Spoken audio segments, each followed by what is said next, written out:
হবাৰ মাঝে দেব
ইন্দ্ৰময়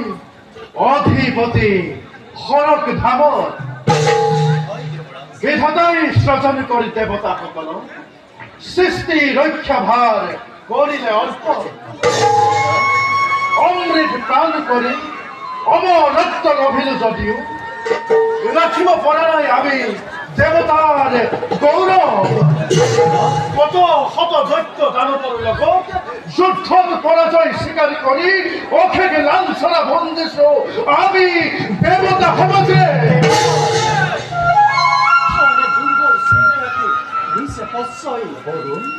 সৃষ্টি স্থিতি আৰু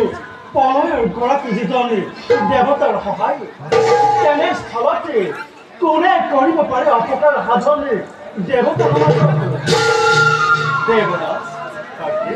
বৰুণ দেৱে উচিত কথাই কৰিছে কথা তোৰি নন্দনময় কাৰ্তিকী দেৱ সেনাপতি তেতিয়াই হব কৰিছতি তেতিয়াই ৰাজয়ৰি ধুমহাবৈ যোগ্যতাৰি মই কত শত দৈত্য দানৱে ৰুদ্ৰ মূৰ্তি ধৰি পৰাজয় কৰিলে আমাক কতবার যুদ্ধত পরাজয় হই ভিক্ষারীর বেখেরে অনাই বনাই ফুরিছিল আমি মনত মাত্র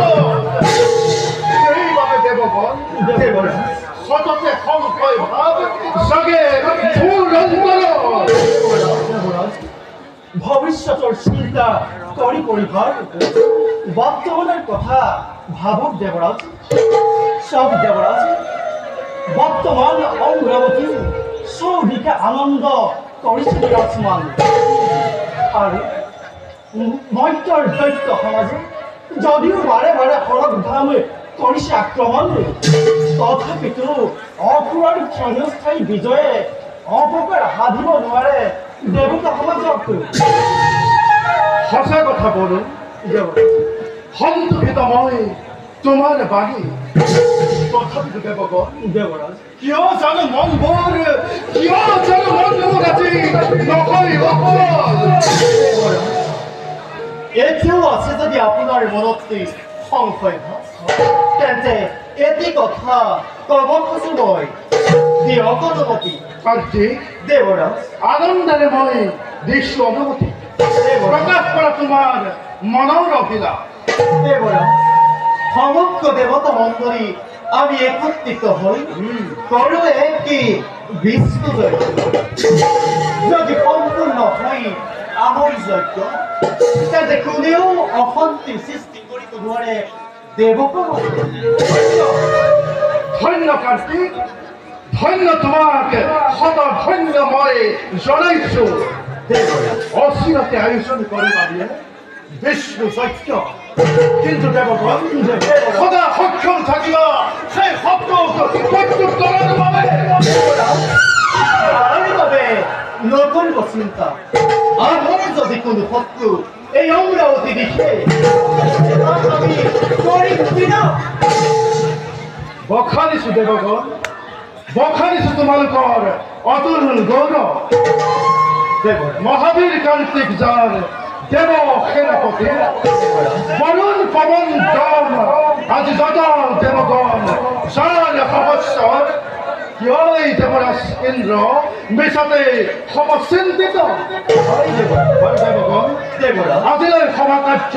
কৰো সমাপন যৌৱন সকলোটি নিজ নিজ কৰ্তব্যত সমগ্ৰ বলক দেবৰা